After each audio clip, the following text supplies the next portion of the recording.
Hello and welcome, beautiful people, to another live broadcast. Really excited to be back before you again with Touch One Life, Touch Millions podcast. This is Dr. Eve, everyone. I'm trying Zoom over here today because I want to see if I can save some of my lives over here. Hope you all are doing well. I am going to be in the live space as well if you have questions.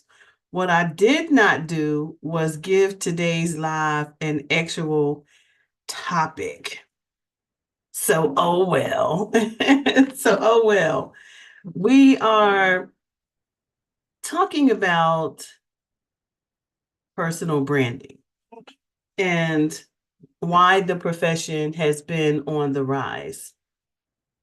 Well, it's not new and it's not just been on the rise, but it's always been on the rise because we are realizing more and more every day the benefits and opportunity that we have to be able to use technology in practice in all the ways that we show up as service professionals and the way that we show up in our talents and skills and the way that we exploit those things in service to other people. What we realize is that some of us need to be working independently and in the earth versus behind doors and in offices.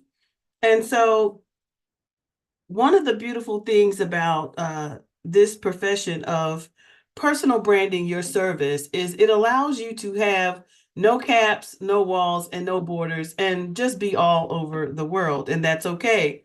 Because for some of us, that's the design of lifestyle that we want to have.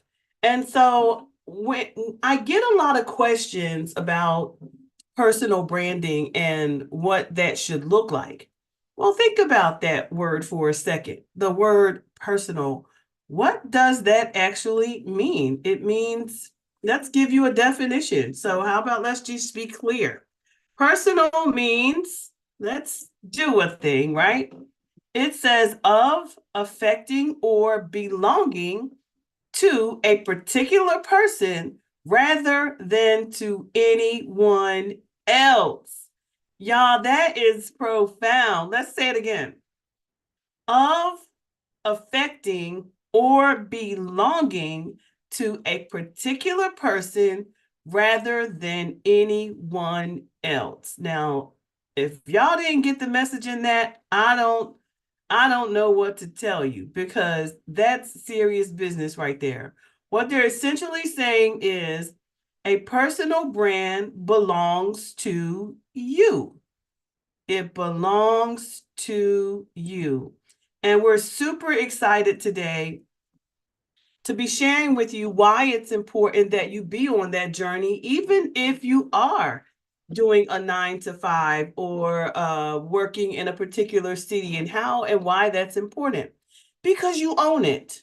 Because you own you. You own your skills, you own your service, you own all the things that God has allowed you to become. I think we need to begin to do and have more conversations around the importance of this. So today, I was reflecting because I get so many questions. I was reflecting on a time when um, I was leaving the city of Philadelphia and I didn't have a job. I was making a new life for myself. Excuse me, I'm having lunch too. I was making a new life for myself and going to this another state, and I had no clue about this town, this city, the employment, economic development, the landscape. I had absolutely no clue about those things. And so, quite naturally, as someone who is just uprooting from their city, and you're transitioning to a new place, and you don't know anyone and they don't know you. Now, you know that there's one very important thing though, and that's that you got to still find a way to make a living, right? You still have to find a way to make a living, whether that's on a job or freelancing your skills. And so this was as early as the 1991, y'all. I'm talking about 1991. And so I began, of course, my research on this new town and where I was going to go, what activities they had for children, because I had a 15-month-old, and who are their largest employers there, what are their salary ranges, because that mattered. All of those things mattered, because I came from a city that paid well, a city where my career had launched pretty much already. And I was going to continue becoming. I was maybe around 28, I want to say 28, maybe 28. Maybe I was younger than that. 27. I'll give myself 27. So one of the first things I did was research. That's a really important thing for you to do, whether you are going to be working for someone or you're going to be working for yourself. You have to target market by, and essentially you have to begin to look at, who are you? Examine who you are.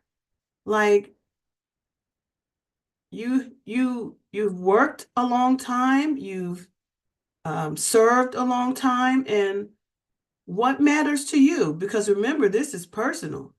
This is personal. And whatever this is, your life, it belongs to you. Personal branding is essentially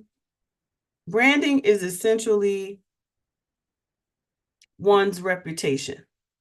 It's one's reputation which is perceived and eventually becomes a reality, right? So here I am with having worked at the hospital. At that time, I was in medical, working for the hospital, medical academia, I would say both, because it was a school of medicine. It was also a hospital. I was working in transcription and doing a lot of data testing, and in the what's that department I was working? Pathology. I was working in pathology, but I had worked across health industries, across various departments, cardiothoracic surgery. I'd worked in OBGYN. I'd worked in and this final layer was rehabilitation. I'd worked in various across various health industries. But this last one that I was in was pathology. Now, pathology was good to me. And the reason why I enjoyed pathology was because it covered everything. It covered all areas of medicine, right? It covered all areas of disease. I learned a lot of language. So I learned language. I learned about autopsies. I was able to, sit in on autopsies, because I was a transcriptionist, right? So, and that was a very important job to have. And so, of course, I'm transcribing what these doctors are saying. And, the knowledge, I had to have a strong knowledge base in the health industry in order to transcribe this language, this health language, because it's a whole language. Like, medicine is an entire language that you must know, particularly when you're in the transcription field, in the medical transcription field. So at that time, I was in the medical transcription field, really, really enjoyed the work, was really broadening my knowledge and really just trying, but not only was I in the medical transcription field, but I had a lot of technical skills. Oh, and let me not diminish the importance. I also was in mental health as well, psychology. So like I was all over the place in medicine.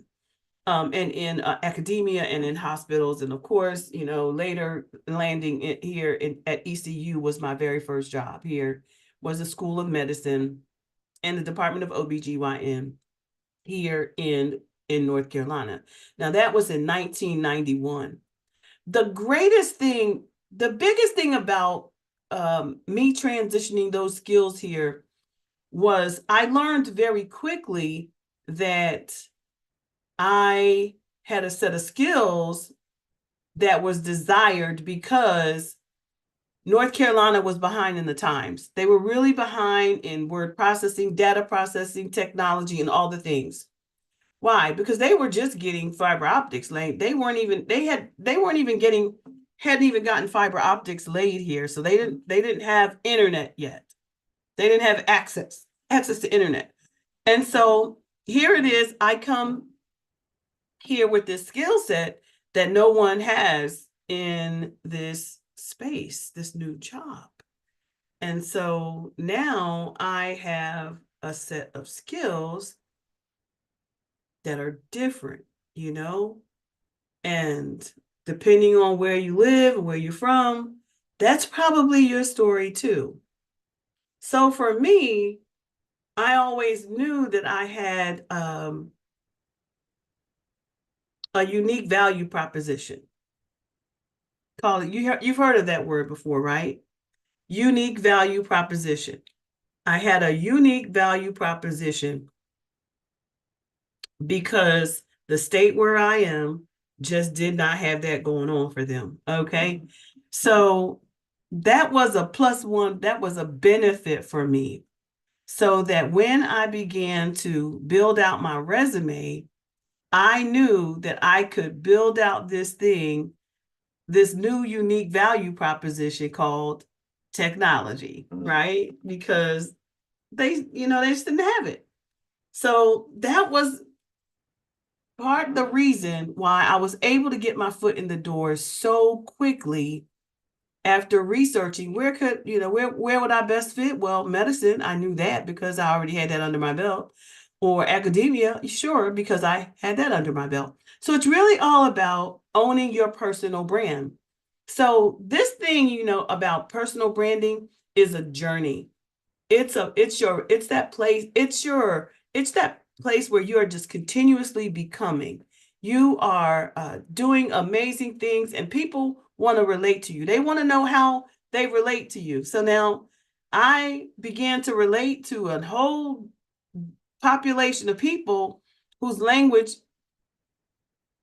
I can understand and minds they can understand. And of course, they can call on me to utilize this unique set of skills, which was technology. And as you can see, after all these years, what is it? This is 2024.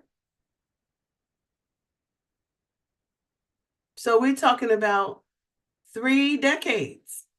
3 decades later. Is that right, y'all? Yeah.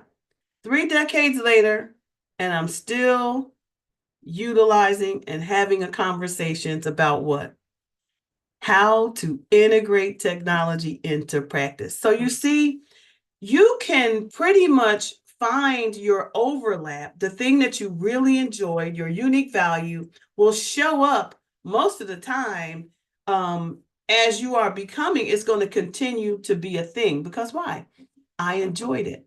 So the things that you enjoy are the things that you should carry forward in your career as you're growing your personal brand. Why? Because you enjoy doing it. Why would you want to be doing anything else if this is what you enjoy? So no matter what I learn, no matter what degree I receive, no matter where I was activating people in the community, because I will be sharing with you my journey, because I think journeys are important. You need to understand how personal brands are built. I am now 30 years later, a social scientist whose dissertation discussed the facilitator perception of using what? Mobile applications. 30 years later, I'm still talking about technology. So you see, your unique value proposition, my social proof of this began a long time ago. So it's very important also for you to revisit your story as you're building your personal brand, because your social proof began a long time ago. It's not just something you just started, right? Because we're humans. I believe, and in everything, I believe that as humans, our gifts show up very early in our lives. I also remember being that child who was a very experimental when I was young. I always would explore magazines. I wanted to create things. I wanted to see how different chemicals work together. I was always trying to do some science stuff, microscopes, microphones. I realized that even as a youngster, that mama said, if you order one more thing, don't you create another thing in here, you might blow my house up. Mommy was like, I was always doing something and utilizing my creative ingenuity because your children's talent shows up very early. But just like mama said, she stopped me from, sometimes, parents can really, kill a dream. I don't think they intend to, but they can really kill it by telling you not to do certain things because of this. This cause may have this effect. Instead of saying, look, my child really has an interest in this STEM thing, in engineering, putting things together. I love putting computers. I do that. Like, into STEM was a thing. So if you want to put me in a category of anything, it's going to probably be, something with, utilizing computers, engineering computers, putting them together, how we use them in practice, how do we use them to change the world? How do we, you see where I'm going with that? So I get so excited when I'm talking about computers because, even at 61, right?